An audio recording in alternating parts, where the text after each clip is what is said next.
ओम शांति। 15 अप्रैल 2025। बाबा के महावाक्य।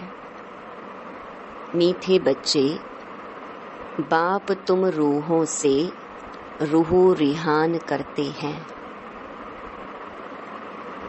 तुम आए हो बाप के पास 21 जन्मों के लिए अपनी लाइफ इंश्योर करने।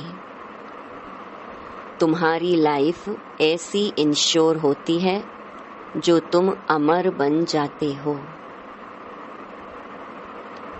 प्रश्न: मनुष्य भी अपनी लाइफ इंश्योर कराते और तुम बच्चे भी, दोनों में अंतर क्या है? उत्तर: मनुष्य अपनी लाइफ इंश्योर कराते कि मर जाएं तो परिवार वालों को पैसा मिले। तुम बच्चे इंश्योर करते हो कि 21 जन्म हम मरे ही नहीं, अमर बन जाएं। सतयुग में कोई इंश्योर कंपनियां होती नहीं।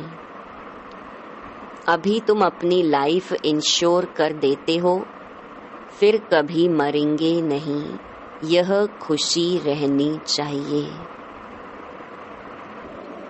गीत। यह कौन आज आया सवेरे सवेरे। ओम शांति। रूहानी बाप बैठ रूहानी बच्चों से रूह रिहान करते हैं। तुम बच्चे जानते हो बाप हमको अभी 21 जन्म तो क्या 40-50 जन्मों लिए इंश्योर कर रहे हैं। वो लोग इंश्योर करते हैं कि मर जाएं तो उनके परिवार को पैसा मिले। तुम इंश्योर करते हो 21 जन्मों के लिए मरे ही नहीं, अमर बनाते हैं ना। तुम अमर थे, मूल वतन भी अमर लोक है। वहाँ मरने जीने की बात नहीं रहती, वो है आत्माओं का निवास स्थान। अब यह रूह रिहान बाप अपने बच्चों से करते हैं और कोई से नहीं करते। जो रूह अपने को जानती है उनसे ही बात करते हैं। बाकी और कोई बाप की भाषा को समझेंगे नहीं। प्रदर्शनी में इतने आते हैं, तुम्हारी भाषा को समझते हैं क्या? कोई मुश्किल थोड़ा समझते हैं। तुमको भी समझाते समझाते कितने वर्ष हुए हैं, तो भी कितने थोड़े समझते हैं। है भी सेकंड में समझने की बात। हम आत्माएं जो पावन थीं, वही पतित बनी हैं, फिर हमको पावन बनना है। उसके लिए स्वीट फादर को याद करना है। उनसे स्वीट और कोई चीज होती नहीं। इस याद करने में ही माया के विघ्न पड़ते हैं। यह भी जानते हो बाबा हमको अमर बनाने आए हैं। पुरुषार्थ कर अमर बन अमरपुरी का मालिक बनना है। अमर तो सब बनेंगे। सत्युग को कहा ही जाता है अमर लोक। यह है मृत्यु लोक। यह अमर कथा है। ऐसे नहीं कि सिर्फ शंकर ने पार्वती को अमर कथा सुनाई। वह तो सब हैं भक्ति मार्ग की बातें। तुम बच्चे सिर्फ मुझ एक से ही सुनो। माँ में कम याद करो, ज्ञान मैं ही दे सकता हूँ। ड्रामा प्लान अनुसार सारी दुनिया तमो प्रधान बनी है। अमरपुरी में राज्य करना, उसको ही अमर पद कहा जाता है। वहाँ इंश्योर कंपनियां आदि होती नहीं। अभी तुम्हारी लाइफ इंश्योर कर रही है। तुम कभी मरेंगे नहीं, यह बुद्धि में खुशी रहनी चाहिए। हम अमरपुरी के मालिक बनते हैं तो अमरपुरी को याद करना पड़े। वाया मूल वतन ही जाना होता है। यह भी मन मनाभव हो जाता। मूल वतन है मन मना भव, अमरपुरी है मध्याजी भव। हर एक बात में 2 अक्षर ही आते हैं, तुमको कितने प्रकार से अर्थ समझाते हैं तो बुद्धि में बैठे। सबसे जास्ती मेहनत है ही इसमें, अपने को आत्मा निश्चय करना है।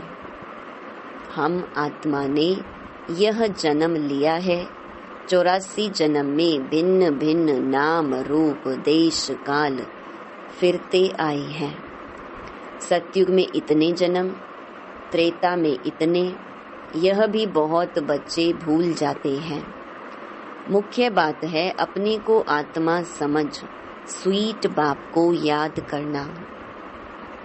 उठते बैठते यह बुद्धि में रहने से खुशी रहेगी। फिर से बाबा आया हुआ है, जिसको हम आधा कल्प याद करते थे कि आओ आकर पावन बनाओ। पावन रहते हैं मूल वतन में और अमरपुरी सतयुग में। भक्ति में मनुष्य पुरुषार्थ करते हैं, मुक्ति में व कृष्णपुरी में जाने के लिए। मुक्ति कहो अथवा निर्वाण धाम कहो, वानप्रस्थ अक्षर करेक्ट है। वानप्रस्थी तो शहर में ही रहते हैं, सन्यासी लोग तो घर बार छोड़ जंगल में जाते हैं। आजकल के वानप्रस्थियों में कोई दम नहीं है। सन्यासी तो ब्रह्म को भगवान कह देते, ब्रह्म लोक नहीं कहते। अभी तुम बच्चे जानते हो, पुनर्जन्म तो किसका भी बंद नहीं होता। अपना अपना पार्ट सब बजाते हैं, आवागमन से कभी छूटना नहीं है। इस समय करोड़ों मनुष्य हैं और भी आते रहेंगे, पुनर्जन्म लेते रहेंगे, फिर फर्स्ट फ्लोर खाली होगा। मूल वतन है फर्स्ट फ्लोर, सूक्ष्म वतन है सेकंड फ्लोर, यह है थर्ड फ्लोर, अथवा इनको ग्राउंड फ्लोर कहो। दूसरा कोई फ्लोर है नहीं।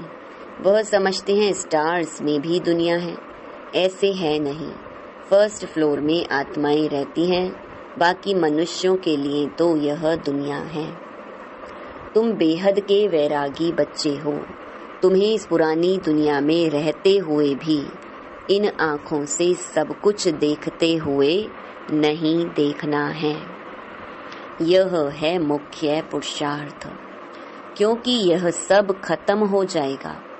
ऐसे नहीं कि संसार बना ही नहीं है, बना हुआ है, परंतु उनसे वैराग्य हो जाता, अर्थात सारी पुरानी दुनिया से वैराग्य। भक्ति, ज्ञान और वैराग्य। भक्ति के बाद है ज्ञान, फिर भक्ति का वैराग्य हो जाता। बुद्धि से समझते हो कि यह पुरानी दुनिया है, यह हमारा अंतिम जन्म है, अभी सबको वापस जाना है। छोटे बच्चों को भी शिव बाबा की याद दिलानी है। उल्टे सुल्टे खान पान आदि की कोई आदत नहीं डालनी चाहिए। छोटेपन से जैसी आदत डालो वैसी आदत पड़ जाती है। आजकल संग का दोष बड़ा गंदा है।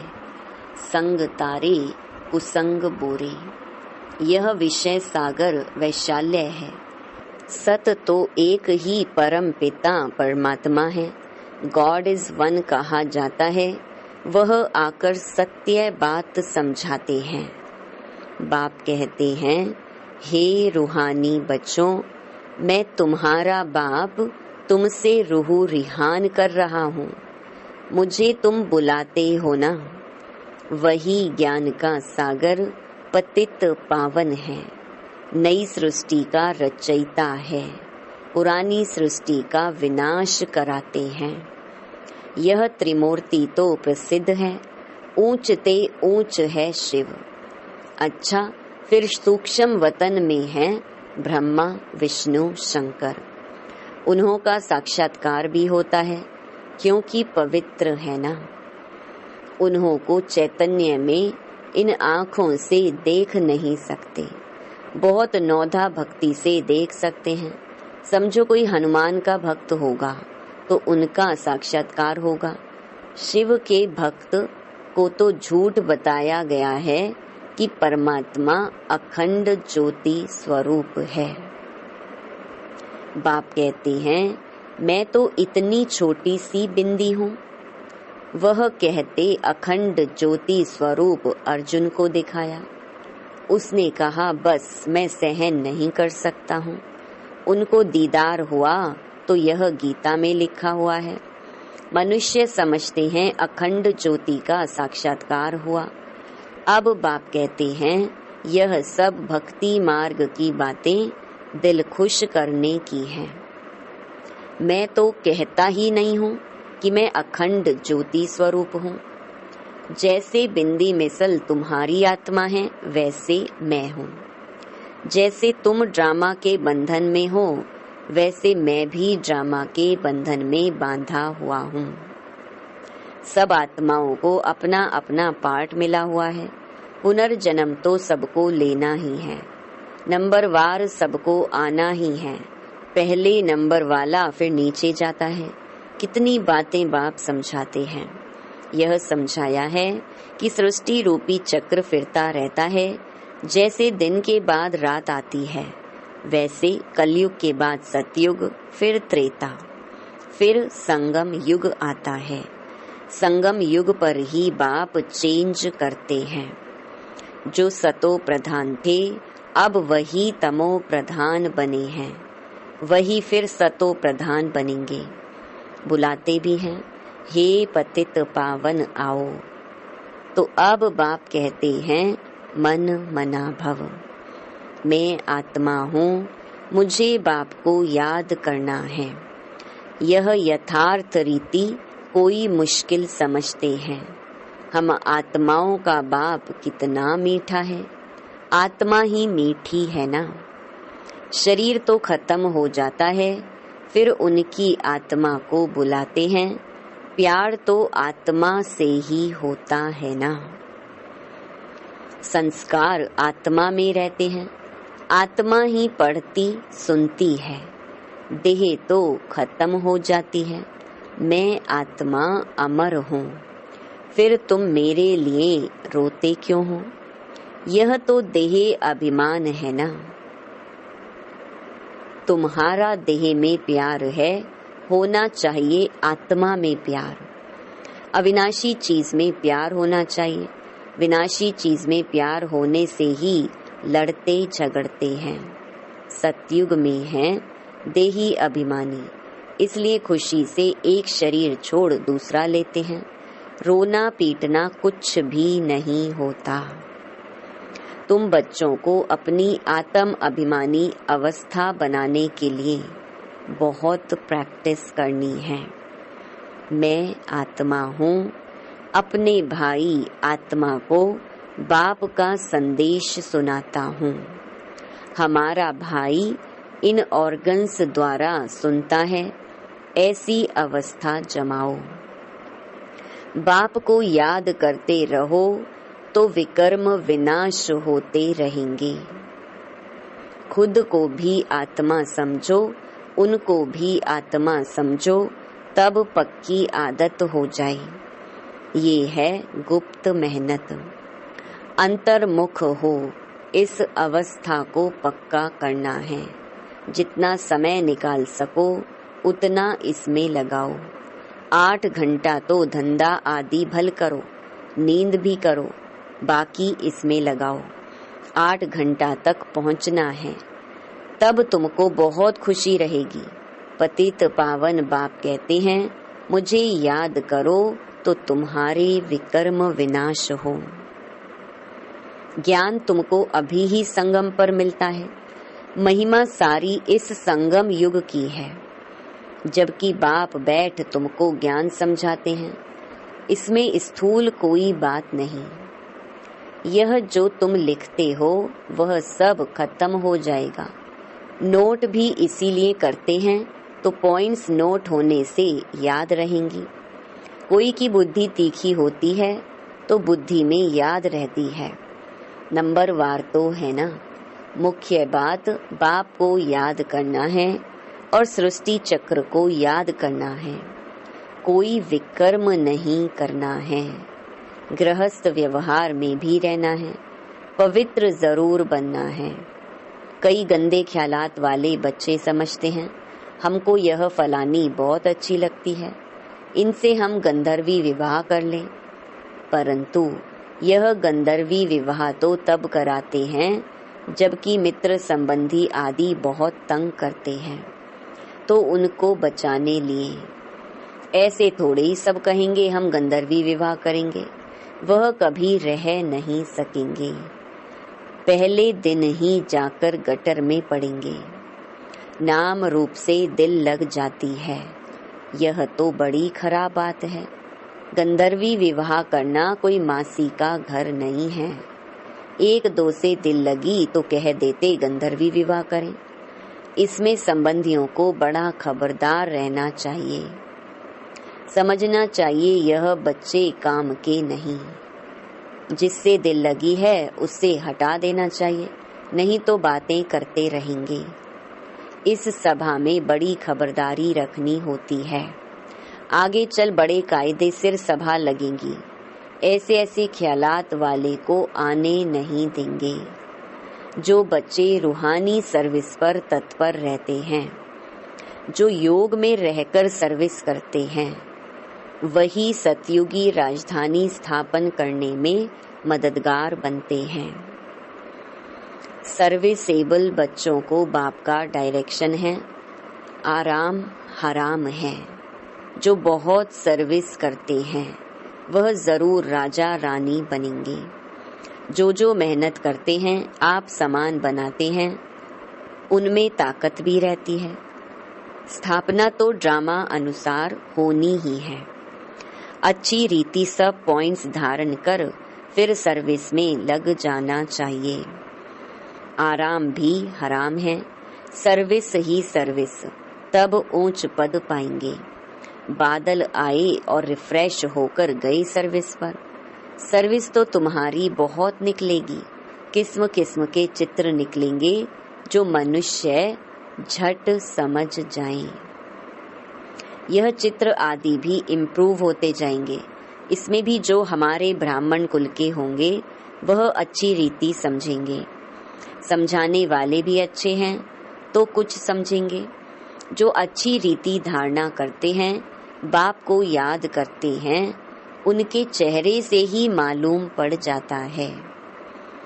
बाबा हम तो आपसे पूरा वर्षा लेंगे, तो उनके अंदर खुशी के ढोल बजते रहेंगे।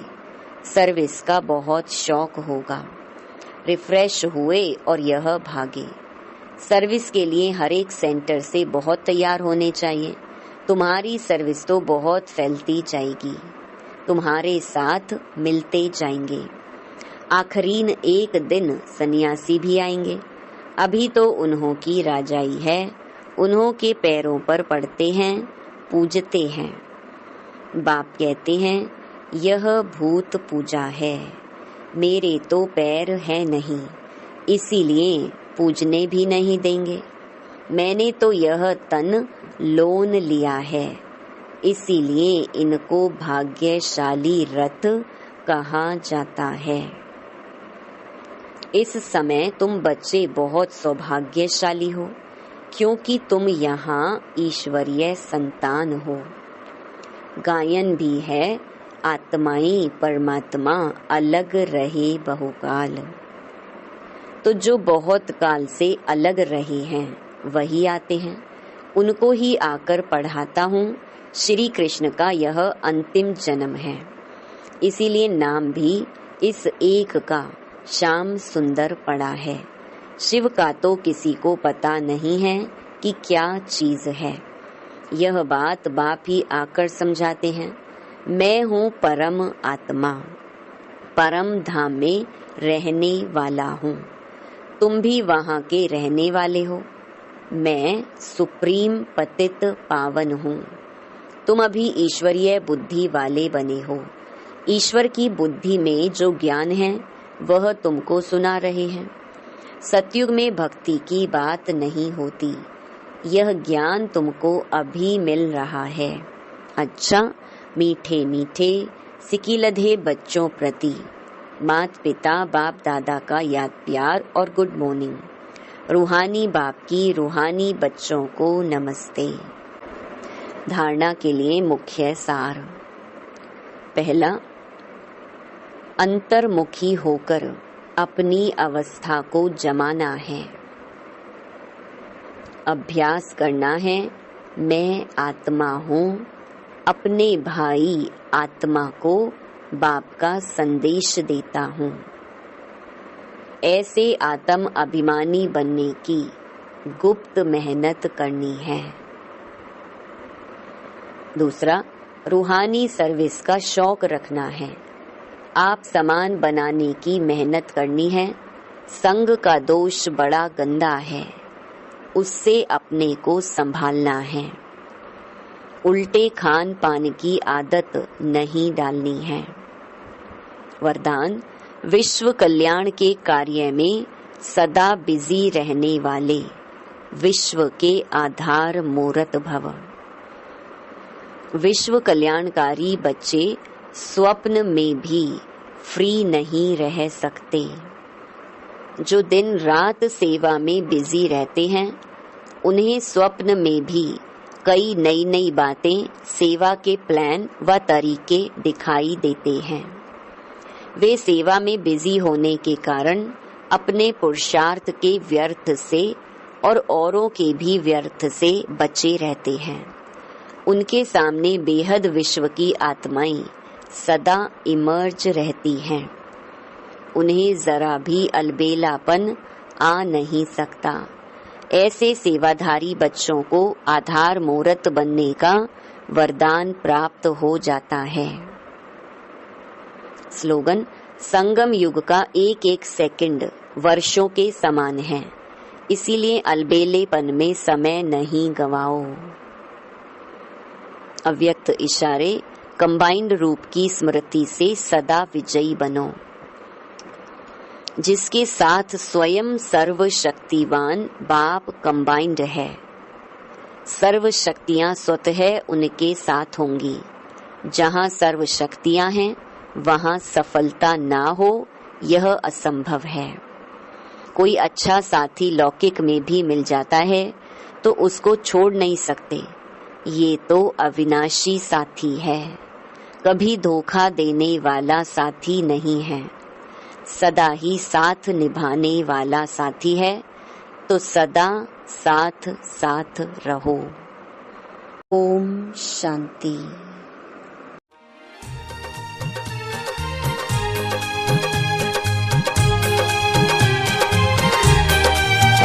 कुदरत कहूँ मैं या उसको कहानी, कुदरत कहूँ मैं या उसको कहानी, है सबसे अनोखा तेरा मुल्के रूहानी, है सबसे अनोखा तेरा मुल्के रूहानी।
सबसे अनोखा तेरा मुल्के